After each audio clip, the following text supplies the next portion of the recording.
Today, we're diving into a massive paradox at the heart of one of the world's biggest companies.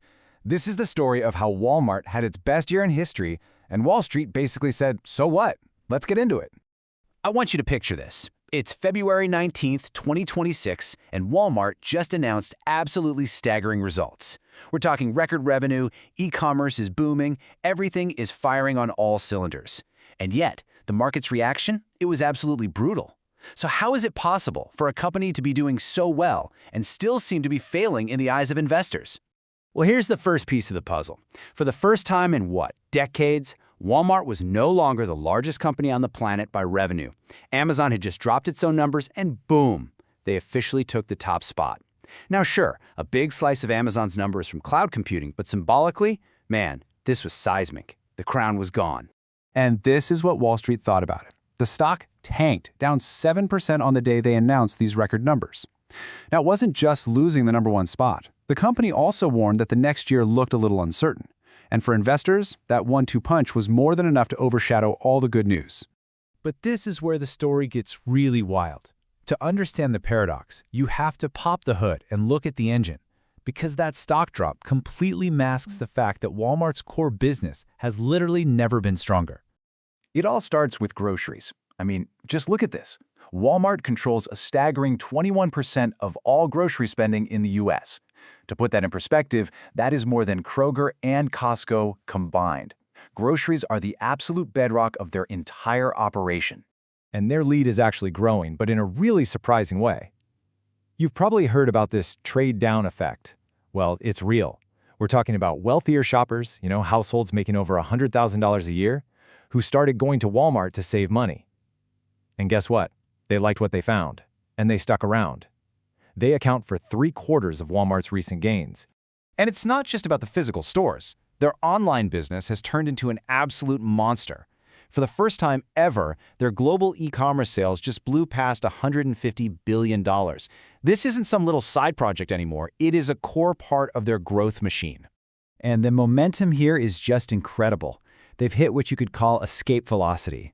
I mean, for 8 straight quarters, that's 2 full years. Their e-commerce has grown over 20%. For a company as gigantic as Walmart, that kind of sustained growth is it's almost unheard of. But the retail engine is so powerful. What gives? Why the long face from Wall Street? Well, this brings us to the real story, the one that 7% stock drop totally missed.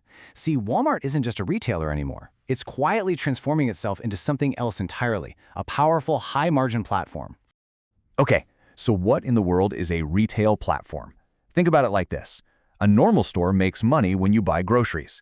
A platform makes money selling you the groceries, sure, but it also makes money by selling ad space to the cereal company, taking a commission from other sellers on its website, and charging for its super fast delivery services.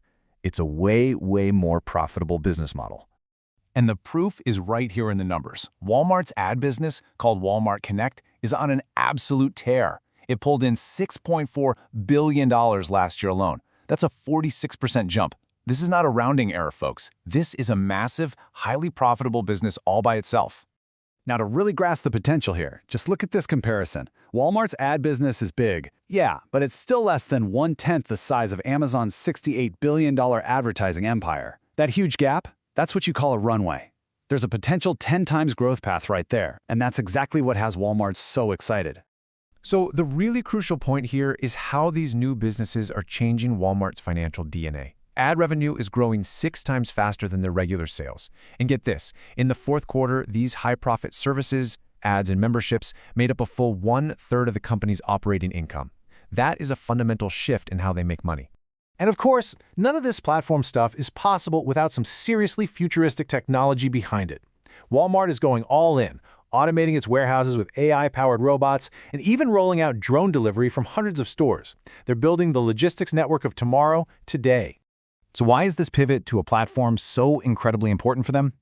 Because as good as things are, the threats Walmart is facing are enormous. This transformation isn't just a strategic choice. It's a matter of survival. This number right here, this is Walmart's Achilles heel, an operating margin of just 4.2%. Because they sell so many low-profit groceries, their entire business runs on razor-thin margins. That puts immense pressure on every single decision and leaves almost no room for error. And then you have the membership gap. Look, Walmart Plus is a success, for sure, but its 30 million or so members are just dwarfed by Amazon Prime's nearly 200 million. That famous flywheel effect in Amazon, where more members lead to more sales, which leads to more data, which powers a better ad business, it's just on a completely different level at that scale. On top of all that, they're navigating some pretty serious headwinds. There's uncertainty about tariffs on imported goods. They're in the middle of a major CEO transition, and they're still feeling that pinch from customers buying more low-profit groceries instead of higher-margin items. So let's bring this all together. Walmart is standing at a crossroads. Its next big bet isn't about just selling more stuff. It's about fundamentally changing what the company is, transforming itself from the world's largest retailer into the ultimate retail platform. And this brings us right back to that paradox we started with.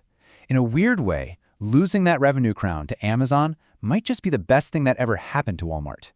It was a wake-up call. It forced them to shift their focus away from the old low-margin game of just being the biggest to a new, much more profitable game, building the most valuable platform.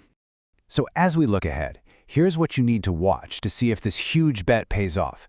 Can they get that ad business close to the $10 billion mark? Will customers actually start using drone delivery at scale? And how will the new CEO, John Furner, steer the ship through all this? Those are the key questions. And that leaves us with this one final thought. The revenue crown is gone, but in the long run, that might not matter at all. The real question is whether Walmart is about to win the much more important race to build the future of retail, a future where being the most profitable platform matters way more than just being the biggest. And that is the $713 billion paradox.